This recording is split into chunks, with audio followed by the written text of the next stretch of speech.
안녕하세요. 횡설설 침몰하는 일본 문명 해부 세 번째 시간 진행해 보겠습니다. 우리의 한민족은 지나온 인류 문명을 마무리하고 새로운 문명을 선도하는 민족이다라고 하는 거죠. 그래서 세계의 중심이 돼서 지배자가 될 수밖에 없는 그 운명을 가지고 있다. 이렇게 얘기하면은 이제 많은 분들이 국뽕이다 이렇게 생각하시는데, 물론 국뽕이 맞습니다. 국뽕을 맞은 건데요. 그러나 국뽕을 좀 맞아야지 되지 않나. 우리 민족은 그런 게 있습니다. 왜냐면 그동안 너무 억눌려 와가지고 자신감을 회복할 필요가 있다. 그래서 제가 어쩔 수 없이 자신감을 회복시키기 위해서 국뽕주사를 자꾸 놓을 수밖에 없는데요. 예, 마음이 불편하신 분들은 이해를 해주세요.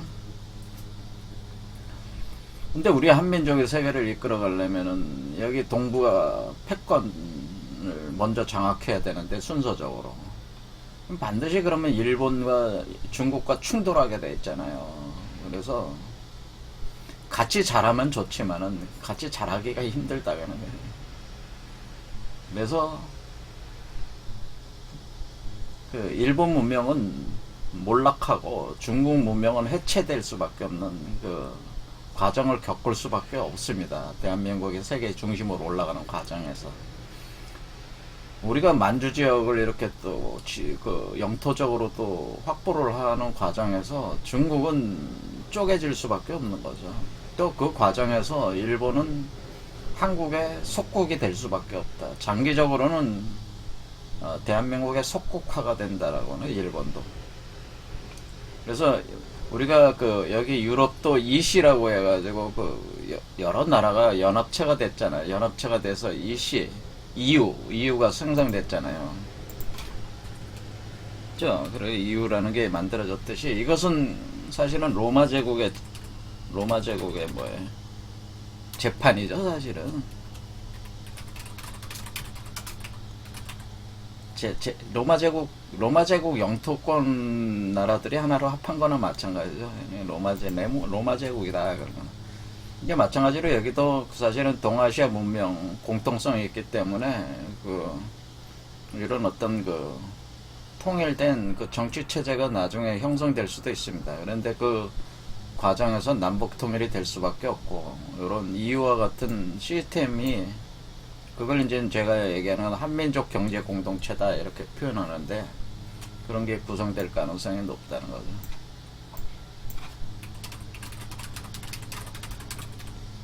그렇게 할 때에 일본도 상당 부분은 이 경제 공동체권 안에 들어올 가능성이 있다라고 하는. 원래 일본인들의 주류가 한반도에서 넘어간 사람들이기 때문에 역사적으로도 어떤 연관성이 있다, 그런 얘기죠. 자, 그런데 일단은 우리가 이제 공세적으로 진행을 하려면은 이 일본이나 중국의 문명에 대해서 좀 일반인 분들도 좀 공부를 하고 연구를 할 필요가 있고, 저도 생각을 좀 정리를 할 필요가 있어가지고, 일본에 대한 일본 문명이 왜 해체될 수밖에 없는가에 대한 거를 논리적으로 좀 구성을 해보고 있습니다. 현대 일본 문명을 구성하는 데 있어서 가장 중요한 요소를 제가 볼 때는 결국 자연 환경 문제가 굉장히 큰 영향을 주고 있지 않냐, 일본이란 나라는, 그런 생각이 드는 거죠. 끊임없이 지진이 일어나고 화산이 폭발하면서 태풍이 몰아치고 폭우가 쏟아진다고 하는. 근데 그것이 갇혀있는 섬나라이기 때문에 이걸 고스란히 받아들인다고 하는 거는, 도망갈 데가 없으니까 끊임없는 자연 재난에 시달리니까, 자연 자체를 그러니까 받아들일 때 어떤 공포와 두려움의 대상이 되는 거죠, 자연이라는 것 자체가. 그런데 거기에다가 일본의 통치 구조 자체가 거의 한 천여 년 정도를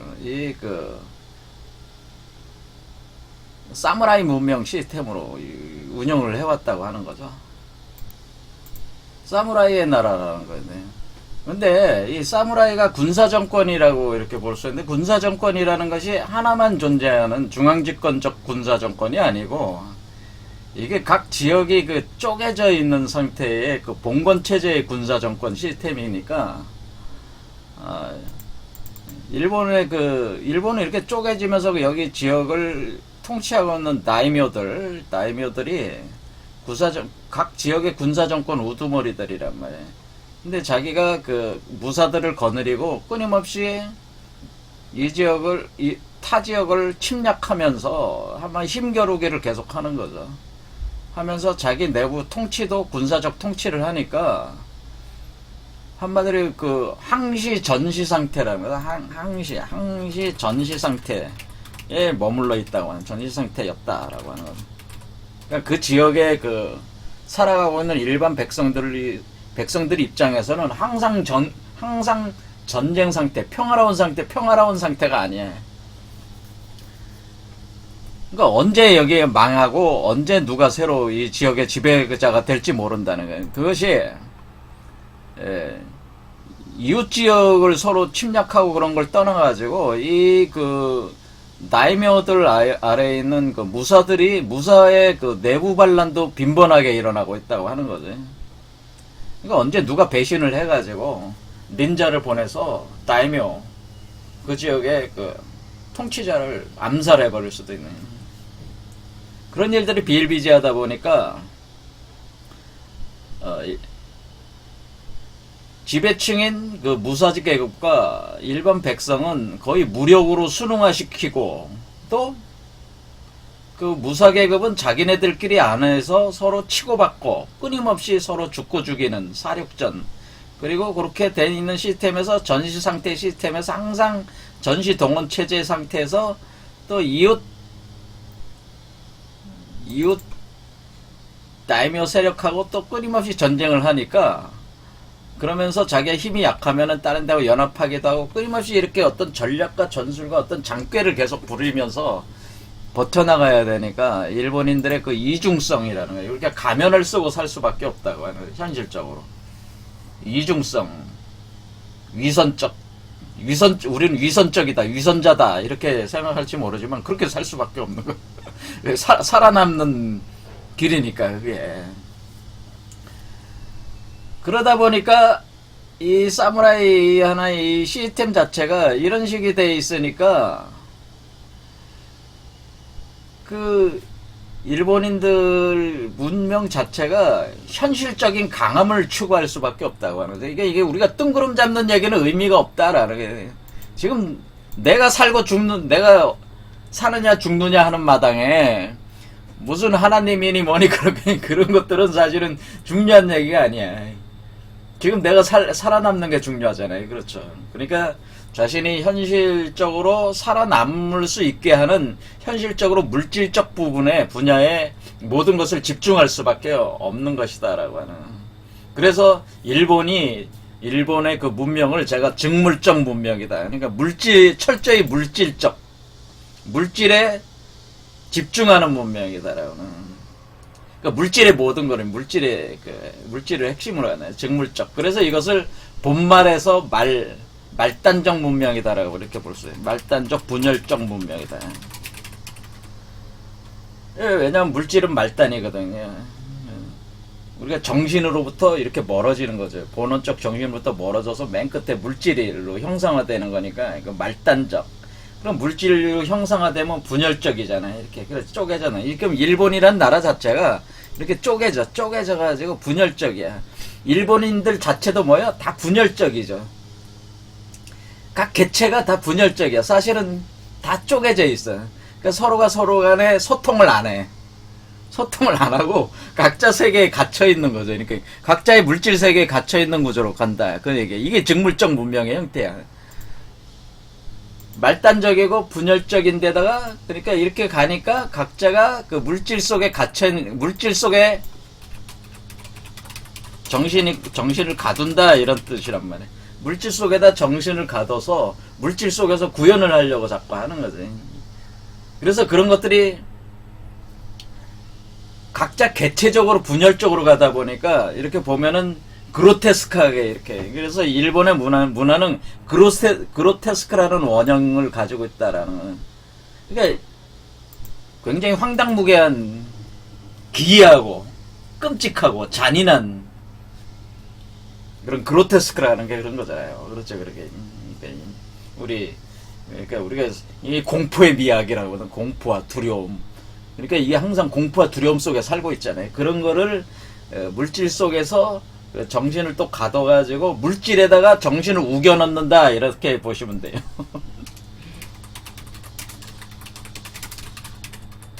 우겨 넣는 문명이다. 이렇게 돼버리니까 뭐야, 물질에 정신을 우겨 넣으니까 어떻게 돼? 그로테스크하게, 그로테스크하다라는 그 형상으로 이게 표현되는 거예요. 뭐 벌거벗고 춤추는 신이라든가, 노골적으로 성을 묘사한 추나, 끔찍한 지옥, 우스꽝스러운 주인공, 기묘한 이야기, 엿보기, 관음증 같은 거, 이런 것들이 정상의 규범을 깨뜨린 일본 문화의 변칙적인 미학은 잔인하고 엽기적이며 광기를 담고 있다라는, 한편 조소와 해악을 담고 있다라고 하는. 자, 이런 식으로 그러니까 정신성을 그런 식으로 물질 속에 가두면서 기존의 이렇게 보편, 외부에 드러내지 못하는 것을 자기의 개체적 안에서 그것을 그렇게 구현해서 표현을 하려다 보니까 그것이 일반적인 보편적으로 서로 나눌 수 있는 게 되는 게 아니고 자기만의 세계 속에 빠져서 그로테스크하게 이렇게 변형이 돼서 자꾸 나타난다, 그런 얘기죠. 그런데 그러니까 이런 문화적인 구조 자체가, 제가 말씀드리는 거는 이렇게 된 이유 자체가 이런 비우호적인 자연 환경과 사무라이 통치 체제, 이 분열적 분열된 영토에서의 사무라이 통치 체제가 그렇게 형성하게 만들었다, 그런 얘기죠. 자, 제가 이제는 일본 문명을 이렇게 나름대로 이게 할 때, 역사를 볼 때, 제가 일본인들 중에서도 상당히 매력적이다라는 느낀 사람이 한 둘이 있는데요. 그게 이제는 오다 노부나가라는 사람하고, 사카모토 료마라는 사람이 있어서, 오늘 그 얘기를 요걸 좀 해보려고 합니다. 일본에는 이제는 여기 보면 막부라고 해가지고, 여기 이쪽 이렇게 지역이 쪼개져가지고 있는 상태에서 그래도 여기서 가장 강한 다이묘가 천황을 모신다고 하는 거는 뭐 이렇게 높이 세우는 건 아니죠. 모시는 척 하는 거죠, 그냥. 왜냐면 자신의 막부 정권을 인증을 해준 거니까. 그렇죠. 인증을 해주는 역할을 해주니까. 하나 기능적 역할이죠, 천황이라는 게. 그래서 막부가, 쇼군이, 시스템이 시작이, 된 게, 여기 가마쿠라의 막부라고 해서, 가마쿠라 막부. 1185년에서 333년 사이. 그러니까 막부 시스템이 1185년에 시작됐다는 거죠, 가마쿠라 막부. 가마쿠라 막부가 1333년에 몰락하고, 다시 무로마치 막부가 된 게, 1336년에서 1573년 무로마치 막부가 있었다 이거죠. 그럴 때에 우리가 지금 1573년까지가 무로마치 막부였는데, 지금 여기서 1573년이니까 1570년 전국시대 세력도, 여기 보면은 이때가 바로 무로마치 막부의 말기라는, 말기다라고 하는 거예요. 이때 이 오다라는 사람이, 오다 노부나가라는 사람이 이제는 등장을 하게 되는 거죠. 오다는 굉장히 뛰어난 혁신가였습니다. 이 사람이 혁신가였는데, 결국 오다 노부나가가 무로마치 막부를 무너뜨립니다. 붕괴를 시키는 사람이 오다 노부나가예요. 그렇게 함으로써 전국을 거의 다 제패했어요, 오다 노부나가가. 그래서 이 시절에 아주 뛰어난 걸물이 세 사람이, 오다를 포함한 세 사람이 등장을 하는데, 오다 노부나가, 여러분들도 알아요. 오다 노부나가, 다음에 토요토미 히데요시가 바로 그 임진왜란을 일으킨 장본인이잖아요. 토요토미 히데요시. 그 다음에 토쿠가와 이에야스라는. 이때 토요토미 히데요시는 오다 노부나가의 중신, 가신이었어요. 그 다음에 오다 노부나가가 이 지역을 다스리는 그 다이묘였고, 토쿠가와 이에야스는 요 지역을 다스리는 그 다이묘였어요. 그래서 오다 노부나가와 토쿠가와 이에야스는 동맹관계예요. 이 둘이 동맹관계되고, 요거는 토요토미 히데요시는 오다 노부나가의 가신이었다 그런 거죠. 그러니까 하급 무사였어요. 그러니까 아주 하급 중에 하급 무사, 하사 중에 아주 시골 무사 출신이다. 이렇게 보시면 되지 않겠냐. 그렇게 할 때 오다 노부나가가 이 세 사람의 성격을 어떻게 표현하냐면은 그 울지 않는 새라는 그 표현이 돼요. 울지 않는 새. 자, 여기 울지 않는 새가 있습니다. 울지 않는 새. 할 때, 어떻게 이 세 사람의 성격을 표현해 주려면, 여기 울지 않는 새, 뭐, 두견새라는 얘기도 있고, 아무튼 그냥 울지 않는 새가 있는데, 이 울지 않는 새를 어떻게 울게 하겠노? 어떻게 울게 할까? 뭐, 이런 거 가지고 이제는 성격을, 차이를 이제 설명을 하는데, 오다 노부나가는 새가 울려도 울질 않아. 목을 쳐. 죽여. 그런 새는 그냥 없애. 죽여. 뭐 이런 성격이라는 거예요. 필요 없어. 그냥 죽여. 그런 성격이고요. 토요토미 히데요시는 울지 않는 새를 가서 어떻게 하면 이게 되겠습니까? 그러면은 어떻게든 울게 만든다. 토요토미 히데요시는 어떤 재주를 부려서라도 울게 만드는 사람이 토요토미 히데요시다. 이런 거예요. 그렇죠. 성격을 그렇게 구분을 할 때 그렇다는 얘기예요. 울지 않으면 죽인다.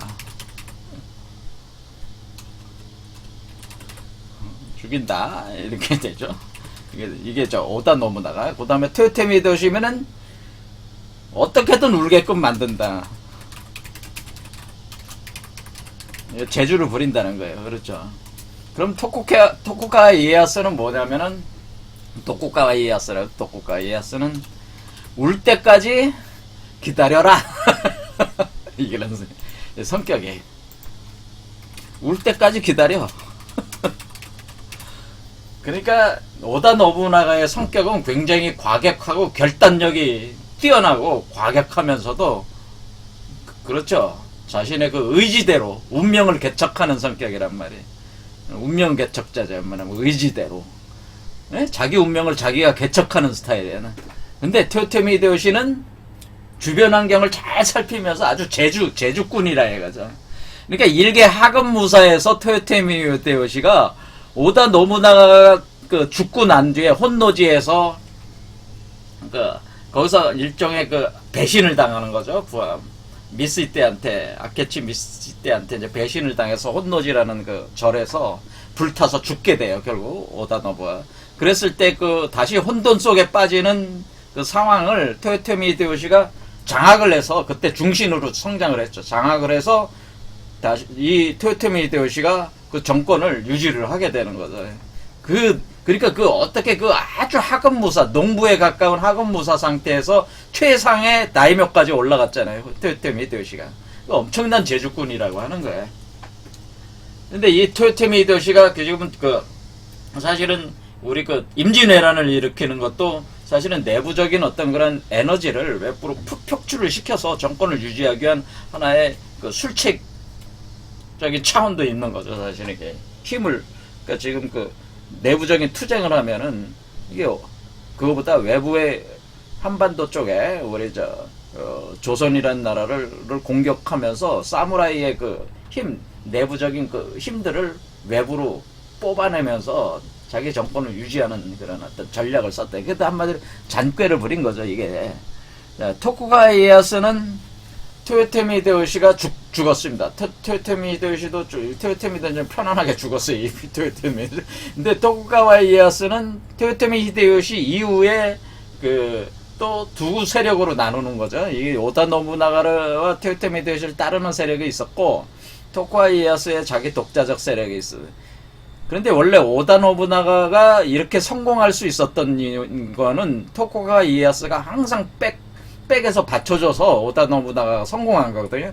그러니까 오다가 토쿠가와와 같이 동맹을, 그걸 기요스 동맹이라고 하는데 이 동맹을 맺고 오다가 항상 앞으로 나가면 토쿠가와는 말없이 뒤에서 따라가면서 모든 지원을 아끼지 않으면서 같이 힘을 합쳐서 이게 한 거야.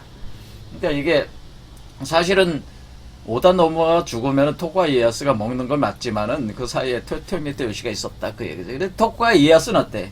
한마디로 그 토요토미 히데요시라는 가짜는가 하급무사 출신 놈이 다이묘로 올라가지고 자기가 장군, 한마디로 그 막부 장군처럼 행세를 하게 하니까 토쿠가와 이에야스는 배알이 꼴리죠. 그래도 뭐요? 그걸 모든 걸 참고 토쿠가와 이에야스는 정통 가문 출신인데 그렇대. 예. 그래서 참고 참아요. 그래서 그 참는 그 토쿠가와 이에야스가 한마디로 무로마치 막부가 무너진 뒤에 토쿠가와 막부가 이제 생긴 토쿠가와 막부. 결국 누가 승리한 거야?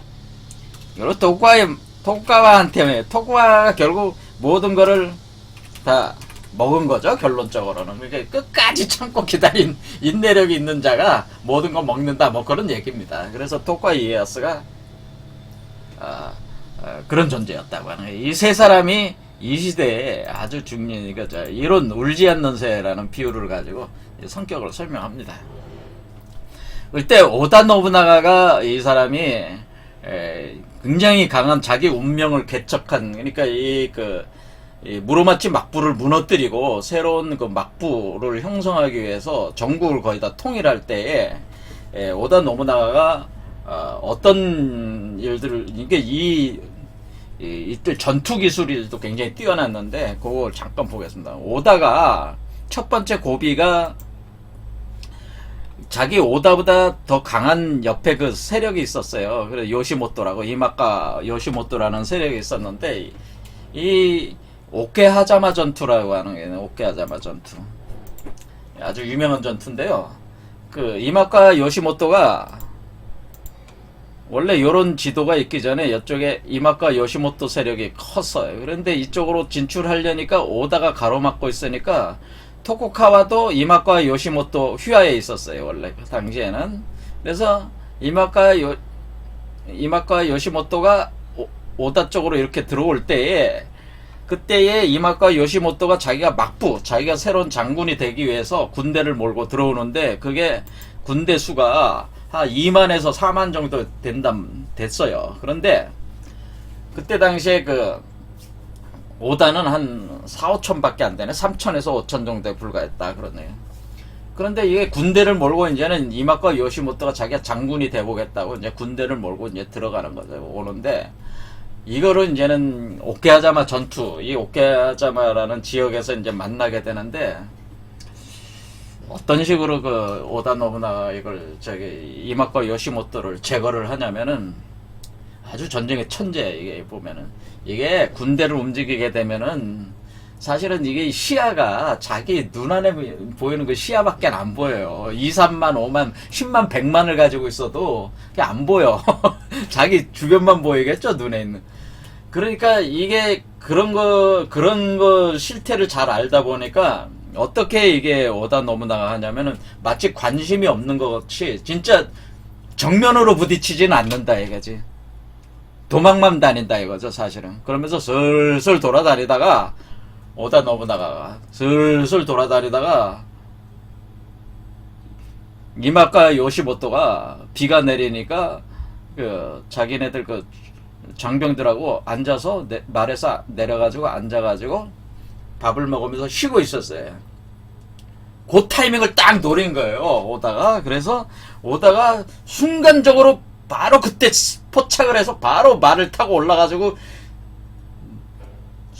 빠른 속도로 달려가가지고 바로 요시모토를 죽여버렸어요. 이마카 요시모토. 그래서 한마디로 그 머리를 없앤 거죠. 뱀머리를 자르는 전법이죠, 이게.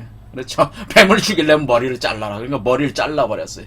그래서 이마카 요시모토가 여기서 완전히 무릎을 꿇게 되는, 이게 아주 유명한 전쟁인데, 이거는 굉장히 그 탁월한 그 어떤 전투, 어떤 그런 그 동물적 본능이 없으면 이렇게 행동하기가 굉장히 어렵죠. 그러니까 우리가 작은 군대를 가지고 강한 군대를 마주할 때는 그 자신이 가지고 있는 힘을 집중하고 그걸 엄청난 속도전으로 가야 돼. 속도, 집중, 그리고 상대방 약점을 정확히 파악해야 되고 그 타이밍을 정확히 잡아서 쳐야지만이 이기는 거거든요. 그러니까 이때 정확히 모든 걸 다 맞췄다는 거지. 이게. 그거는 거의 동물적 본능 없으면 이게 이런 전쟁에서 이길 수가 없는데, 이거 보면 오다가 엄청나게 그 뛰어난 사람이라는 걸 알 수가 있습니다. 자, 두 번째 이 전투로 제가 말씀을 드리는 건, 두 번째 전투는 또 유명한 전투가 나가시마 전투라는 게 있는데, 오다 노부나가는 그 원래 그 개판 하는 말대로 그 개차반으로 살았는데, 오다 노부나가는 뭐에 관심이 많았냐면은 그 해외, 그러니까 이쪽 서양에서 들어온 조총에 관심을 많이 가지고 있었어. 조총. 근데 이때까지는 조총에 대해서, 조총을 하나의 군사 무기로 쓰질 않았어요. 주로 뭐 사냥하고 뭐 이런 걸로 주로 쓰는 거고, 조총을 군사 무기화해서 쓰지는 않았다. 대개는. 그런데 지금 여기서 가장 그 군사력이 강한 사람이 다케다여서, 다케다 신겐이라고. 이 다케다가 바로 옆에 있잖아요. 다케다 신겐은 어떤 존재냐면은, 이 다케다는 군대를 어떻게 만드냐면 기마병 위주로 구성을 해가지고, 보통 말을 탄 그 사람이 일반 병사하고 싸우면 뭐 몇십 명은 제껴버리거든요. 그렇지, 말 타니까 그 속도가 있잖아요. 그리고 그 말 위에서 휘둘르면은 어때요? 그래서 이게 보통 우리가 뭐 말 안 탄 놈들이 한 10만 명이다 그러면은, 말 탄 놈이 한 그 10,000명만 있어도 10만을 당해낼 수가 있는 거죠. 그러니까 뛰어난 기마병 1만이 보통 보병 10만을 괴멸시킬 수가 있습니다. 그런데 다케다는 이런 기병들 위주로 이렇게 군대를 양성을 해가지고, 다케다 군대가 원래 가장 강한 군대였어요. 이 다케다 신겐의 군대가. 그러니까 이 다케다 신겐한테 연전연패. 이게 토쿠가와는 다케다한테 단 한 번도 이겨보질 못했어요. 싸우면 맨날 100점 100패야 그냥. 그만큼 이 다케다 신겐은 상당히 천재적인 군사 전문가라고도 이렇게 볼 수가 있죠. 근데 다케다 신간이 죽으니까 그 아들이 이제 이걸 물려받았죠. 그런데 그 아들 입장으로 볼 때도 자기는 한마디로 일본에서 최강의 군대를 가지고 있다고 자부를 하니까 이제 또 한 번 이제 싸우게 되는데, 오다하고. 근데 오다가 이제 이걸 어떻게 이기냐면은, 오다가 조총부대를 만들어가지고, 조총부대. 근데 조총이 뭐가 문제냐면요. 여러분들 옛날 조총은, 우리가 이게 옛날 영화들 보면은 조총을 총 한 번 쏘고 어때? 약실을 다시 약을 다시 넣어야 된단 말이에요. 막 이렇게 꼬챙이 같은 걸로 막 쑤셔 놓잖아요. 그런데 그 사이에 말이 달려와서 뭐가지 치면은 안 되잖아요. 그렇죠? 그러니까 내가 여기서 총을 땅 쏴서 한 번 쐈어. 그런데 다시 총 안에다가 화약을 다시 넣어야 되잖아요. 그럼 막 꼬챙이를 넣고 있는 사이에 말이 달려오네. 다케다 신겐은 뭐야? 그 군대는 그냥 말로 달려오니까 순식간에 와가지고 오면은 괴멸이 당하잖아요. 그러니까 이제는 다케다 신겐군은 어때? 그래서 자신이 있었죠. 니들이 뭐 조총으로 해봐야 다시 한 방 쏴봐야 다시 네가 하는 동안 우리가 와서 네 쳐버리면 끝나니까. 아주 자신감 있어. 모든 기마병을 군대를 동원해가지고 오다하고 이게 승부를 거는 거죠. 근데 오다가 어떻게 했냐면은, 총 쏘는 거를 3열로 만들어가지고 맨 앞에 놈이 일어서서 총을 땅 쏴. 그러면 앉아. 그러면서 화약을 쟁기잖아요. 그럼 두 번째 열이 일어나서 또 총을 땅 쏴. 그 다음에 또 앉아. 그 타이밍이 지키려. 그 다음에 그 다음 막 말이 달려오고 있을 거 아니야. 쏴. 그러면 또 쏘고, 다시 세 번째 열이 일어나서 쏘고, 그러면 첫 번째 열이 화약이 또 장전됐잖아요? 그럼 또 쏘고, 쏘고, 이렇게 하니까, 이 타케다 신겐군이 이게 답이 안 나오는 거지, 이제는. 말로 그냥 엄청 빠르게 달려와도, 쉴 새 없이 총알이 날아오는 거야. 1열, 2열, 3열, 다시 1열, 2열, 1열, 2열, 3열 계속 연속적으로 총알이 날아오니까 뭐 말 달리는 속도보다 총알 날아오는 속도가 더 빠르니까. 그래서 다케다 신겐군은 완전히 절멸을 시켜버렸어요. 이때 완전히 절멸을 시킨 전투가 나가시마 전투라고 하는 겁니다. 그러니까 이게 엄청나게 천재적인 전략 전술가죠. 이렇게 그 조총부대를 이렇게 그 구상을 해서 만든 이게 천재적인 사람이라고 오다 노부나가가. 그래서 이게 뭐야? 그러니까 우리가 이 끊임없는 전쟁에서 지금 뭐로 이긴 거예요? 조총으로 군대 그 일반적인 그 칼, 말을 쓰는 놈들을 이긴 거 아니에요. 이와 같이 현실적인 강함을 이렇게 추구한다는 거죠. 그거를 그 서양의 조총을 들여와 가지고 이걸 했다고 하는 거죠. 자, 이런 개념입니다. 이런 것이, 그래서 결국에는 오다가 전국을 거의 통일하는 상태까지 간 거예요. 이런 능력을 가지고. 이렇게 탁월한 능력이라는 거죠. 이게 현실적인 그런 어떤 것들을 어떻게 더 강하게 만드느냐라는 거에 대한 이런 사람들이, 그러니까 시대를 바꾼 거 아니에요. 무로마치 막부를 무너뜨리고, 토쿠가와 막부가 여는 거를 마무리를 해준 거 아니에요. 오다 노부나가. 그와 같은 사람이 토쿠가와 막부가 망할 때도 그런 사람이 일본에 또 등장하는데 그 사람이 바로 사카모토 료마라는 사람이.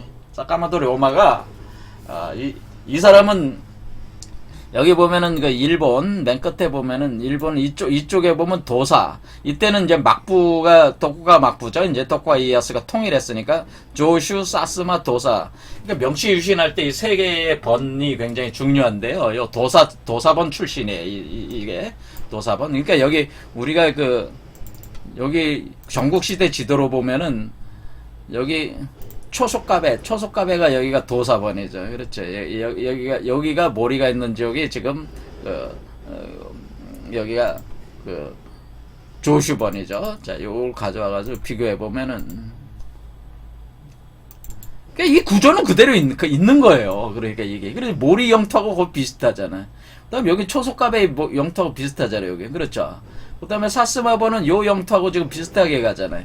그러니까 이런 봉건 시스템은 그대로 유지되고 있는 거예요. 단지 막부가 세력이 강할 때는 함부로 전쟁을 막 하지는 못하죠. 이제 각 봉건 영주들이 다이묘들이 서로 간에 통제가 되는 거니까 어느 정도. 그러니까 토쿠와 막부가 이 다이묘들 통제를 하기 위해서 엄청나게 강한 법을 많이 실행을 합니다. 그게 무려 한 260년 정도를 토쿠가 막부가 지금 지배를 하고 있는 상황이에요. 명치 유신에 막 도달하고 있는 상황인데 이 명치 유신을 일으킨 사람이 그 토대가 사카모토 료마라는 거예요. 토쿠가 막부를 무너뜨린 사람이 사실상.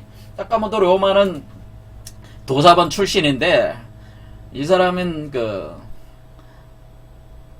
어떤 사람이냐면 이 검도 있잖아요. 검도 일본에 보면 검도. 그 검도의 1인자야, 이 사람이. 북진 일도류의 최강자야. 그러니까 우리로 따지면 뭐라고 이렇게 해야 되네. 우리로 따지면 태권도 유단자 중에 한 9단 뭐 이런 식이라는 거죠. 그러니까 검도에서의 9단 이런 개념이에요. 그러니까 그 세계에서 이미 무사니까 이미 그 경제에 이른 사람이란 말이야. 그런데 이제는 이 사카모토 료마가 주로 이렇게 같이 친하게 지내는 사람은 이 서양 문물을 먹는 사람들하고 주로 많이. 이쪽 사스마 조슈 도사 쪽에 있는 사람들이 주로 외국하고 서양문하고 교류가 많았어요. 이쪽에.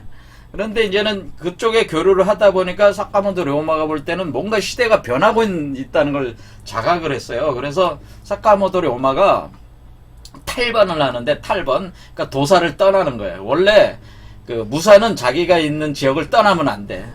떠나면은 옆으로 가잖아요. 옆으로 가면 여행을 하는 거잖아요. 여행을 하면 그 옆에 간 자기가 다니는 지역에 여관에 꼭 투숙할 때 꼭 그 기록을 남겨야 돼.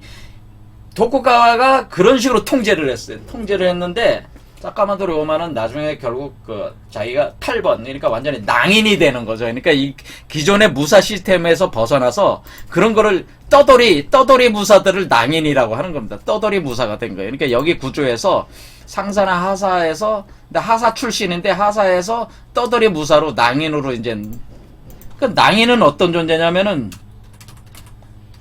자, 그러면은 우리가 여기서 보면은 도사번 출신인데, 여기 번을 탈출해서 낭인이 돼버렸어요. 그럼 낭인이 되면 어떤 식의 대접을 받냐면은 도사번의 무사들이 추적을 해서 죽여요. 그런 게 있어요. 그러니까 그러니까 그 번 출신의 그 무사가 자기 거기에 머무르지 않고 낭인이 돼버렸다. 돌아오지도 않고 낭인이 돼버리고 하면은 추적해가지고, 그러니까 한마디로 현상 수배범이 되는 거지. 수배범이 돼가지고 어디 머무르기도 힘들고 떠돌아다니면은 어디서 언제 어떻게 죽을지 몰라. 거기다가 또 암살자를 보낸단 말이에요. 도사번에서. 그러니까 그런 걸 겪게 된 거죠. 사카모토 료마가. 그런데도 그렇게 자기가 최고의 그 무사였잖아요. 그러니까 아니 무술에서는 강했잖아요.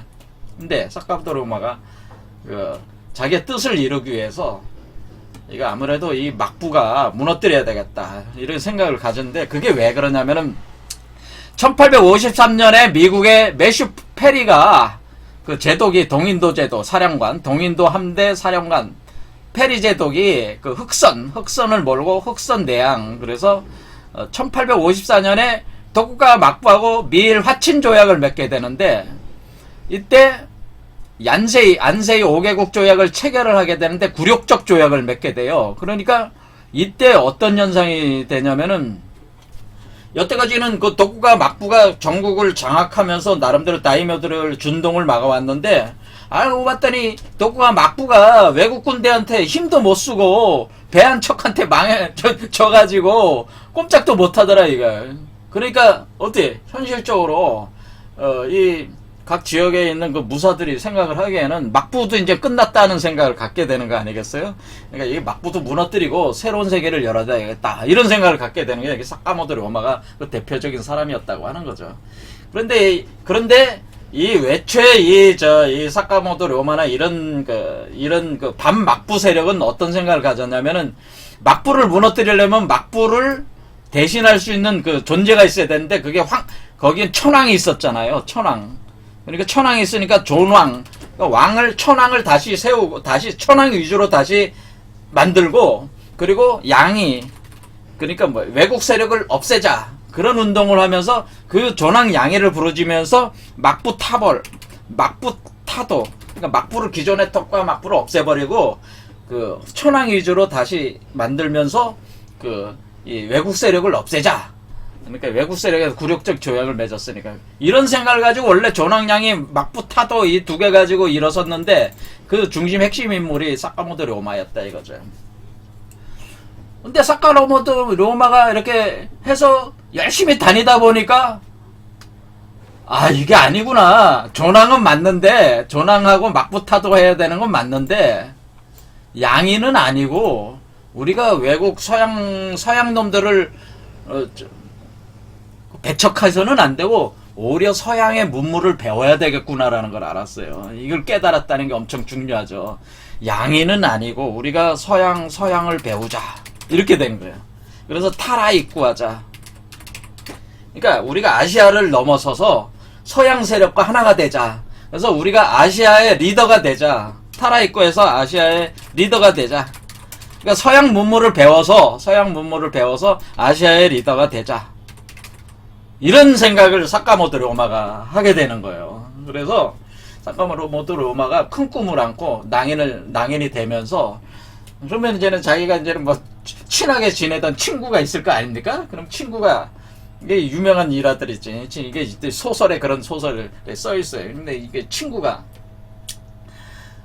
사카모토 료마하고 만나게 됐는데, 친구가 친구야 반갑다. 근데 그 사카모토 료마가 검을 안 차고 있어. 너 북진 일도류에 네가 최강자인데 검도 하면 너 아니냐. 근데 왜 검을 안 차고 다니냐, 사무라이면서. 하면서 검을 딱 뽑아가지고 이 검이 왜 없냐 그러니까 자기가 저 친구가 검을 뽑으면 왜 검이 없어 이러니까 사카모토 로마가 싹 그냥 씩 웃으면서 가슴 속에서 딱 뽑아낸 게 뭐냐면 총이야. 권총. 야 임마 지금 이제는 검도는 필요 없어. 이게 권총 한 발이면 끝나. 권총 시대야 이제는. 이게 서양 문물이잖아요 이게. 예? 하니까 친구가 어째 벙찌잖아요. 그렇죠. 어휴. 검을 치기 전에 총알이 날아오잖아요. 그렇죠. 그래서 사카모토 로마가 어떤 사람이에요? 엄청나게 결단력이 강한 거죠. 웬만하면 자기가 북진 일도류의 그 최강자인데 명예가 있는 거 아니에요. 근데 검을 버렸다는 거는 그렇죠. 칼을 버린 거 아니에요. 그래 권총을 찬 거 아니야. 그러니까 이게 엄청난 사람이죠. 그렇죠. 그러니까 이거 현실적 강함을 추구할 때는 이렇게 할 때는 일본인들에게 이런 특성이 있었다고 하는 거죠. 이 오다 노부나가도 마찬가지고 기존의 체제에서 더 강하게 만들 수 있는 거라면 언제든지 자기 걸 버리고 새로운 걸 취할 자세가 된 인물들이 많이 있었다는 거예요. 일본에. 그건 뭐 더욱더 현실적인 강함을 더욱더 추구한다는 거죠. 이게 이런 식으로. 그러니까 또 다시 이제는 헤어졌어요. 친구하고. 근데 또 얼마 후에 몇 년 후에 또 만났겠죠. 만나가지고 그 친구가 야 사카모토 나도 총 있다 하면서 품에서 총을 딱 꺼냈어요. 꺼내가지고 나도 권총이 여기 있다. 너만이 권총 있는 게 아니야. 나도 배웠어 너한테. 나도 권총 있어. 그러니까 사카모토 엄마가 이 한심한 놈아 아직도 권총 가지고 다니냐 또 이러는 거예요. 아니 그럼 뭐가 더 이거보다 더 무서운 무기가 뭐가 있다는 거냐 하니까 사카모토 로마가 주머니에서 딱 꺼낸 게 뭐냐면요 책이야. 책. 지금 임마 지식을 쌓아야 되는 시대야. 여기 배 만드는 법이라든가 실용적 지식 있잖아요. 배 만드는 거. 배를 어떻게 만드나. 에? 배 만드는 그런 기술 공학 그 관련된 책을 딱 보여주네.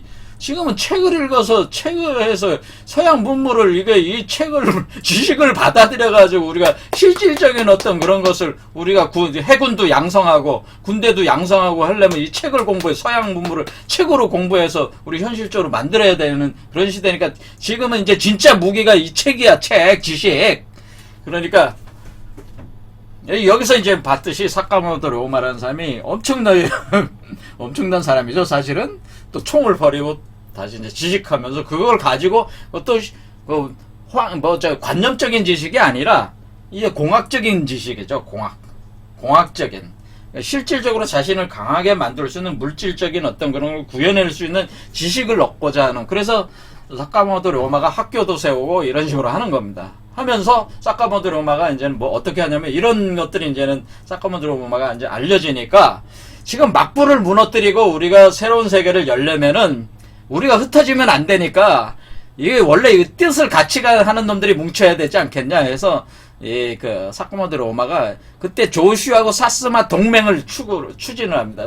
조슈아 사스마 동맹이라는 사초 동맹이라고 하는 거예요. 이걸 사카모토 로마가 배후에서 그걸 하게 되는데 뭐냐면은 이 조슈아 사스마는 서로 앙숙지간이었어요. 그런데 보니까 이 막부를 무너뜨리면 이 두 번이 손을 잡지 않으면 안 돼. 그거를 사카모토 로마가 성사를 시켜가지고 토쿠와 막부와 전쟁을 하게 되죠. 전쟁을. 한마디로 그 내란이 일어난 거죠. 그래서 토쿠와 막부를 완전히 무너뜨리고 메이지 유신이 이때 일어나게 된 거죠. 사실은. 그래서 이 사카모토 로마를 기초로 해서 원래 존왕양이에서 양이도 없어지면서 서양 문물을 배우고 타라이쿠에서 아시아의 리더가 되자. 서양 문물을 적극적으로 배울 때 자기가 그 공업적인 거에 그러니까 현실적인 강함을 그러니까 우리 일본을 강하게 만들어서 아시아의 리더가 되고 우리가 새로운 세계를 이런 이 사카모토 로마가 한마디로 메이지 유신 세력의 정치적 지주나 마찬가지야. 뿌리나 마찬가지고 이 메이지 유신파들이 우리 정한론을 주장을 한 거예요. 그러니까 우리 저기 조선놈들 갖다가 조선놈들 없애고 원래 우리 천황가가 조선에서 오지 않았냐. 그러니까 원래 거기가 우리 땅이야. 조선도. 그러니까 우리가 조선을 먹는 거는 당연하다. 뭐 이런 식의 논리를 전개를 하는 거죠. 조선으로 진출해가지고 조선을 먹고 우리가 천황 중심으로 해가지고 우리가 각 세계를 다 따져보면은 각 번들 아니냐. 중국도 먹고, 동남아도 먹고, 싱가포르도 먹고, 그런 식으로 뭐야. 한마디로 어떻게 만든 거예요, 지금? 이 체제를 확장시키는 거죠, 지금. 그렇죠. 이게 다이묘 시스템을 확장을 하는 건데, 실제로 다이묘들은 없어졌지만은 정치적 시스템화에서 천황을 중심으로 한 걸로 만들어 놓고 실제로는 그 정치, 그러니까 어떻게 자민당 독재 체제 하는 듯이 이렇게 그 독재 시스템이 하나의 막부를 대신하게 된 거죠. 그러니까 제가 드리는 말씀은 막부가 없어진 게 아니고 새로운 형태의 막부가 구성이 된 게 그게 자민당 같은 조직이라고 하는 거죠. 그러니까 이 메이지 유신을 이은 세력이 이 바로 사스마 조슈, 지금 아베 총리가 조슈 가문 이쪽의 핵심 가문 출신이에요. 그래서 원래 이 메이지 유신을 주도했던 세력들이 지금 자민당의 핵심 세력이고, 거의 자민당 극우 세력의 핵심 세력이란 말이에요. 얘네들이. 메이지 유신. 얘네들이니까 어떻게, 천황을 중심으로 해서 정치 체제 제도를 민주화라는 이름으로 서양의 그 제도를 들여왔다고 이렇게 겉으로 표방하고 있지만은 사실은 새로운 형태의 막부 개념으로 지금 해놓은 거랑 마찬가지다. 그런 얘기죠, 제 얘기는. 그러니까 지금 그 자민당이 오랜 세월 동안 지금 그 지배를 하고 있는 거는 어떻게 보면은 톡과 막부와는 다른 현대적인 개념에서의 막부를 만들어가지고 자민당을 만들어서 자기네들이 파벌끼리 싸우는 게 뭐예요? 다이묘들끼리 싸우는 거나 마찬가지 하면서 서로 합종연행하면서 사실은 지금 이끌고 있다고 하는 거예요. 그게 자민당이. 그러니까 자민당이라고 하는 거야. 그게 완전히 그 자민당이 무너져야지. 그러니까 지금 어떻게 돼? 오다 노부나가가 이전 막부를 무너뜨리고, 사카모토리 오마가 또 막부를 무너뜨리는 그게 됐듯이, 지금의 자민당이 무너지지 않는 한은, 일본은 미래가 없다고 하는 거예요. 지금 상황에서. 근데 지금 현재까지 그러니까 지금 일본도 엄청난 변혁이 필요한데, 과연 일본이라는 나라가, 이런 어떤 새로운 이런 천재적인 인물이 나올 수 있는 구조냐, 지금. 그게 아니라는 거죠, 지금. 이제 올 때까지 다 왔다는 거예요. 지금 일본 자체, 내부적 시스템 자체가 새로운 일본이 탄생할 수 있는 그 구조가 아니기 때문에 일본이 몰락할 수밖에 없다. 그런 얘기를 제가 드리는 건데, 지금 오늘 시간 너무 많이 얘기를 했습니다. 오늘 다음 시간에 또 진행하겠습니다. 오늘 여기까지 하겠습니다. 감사합니다.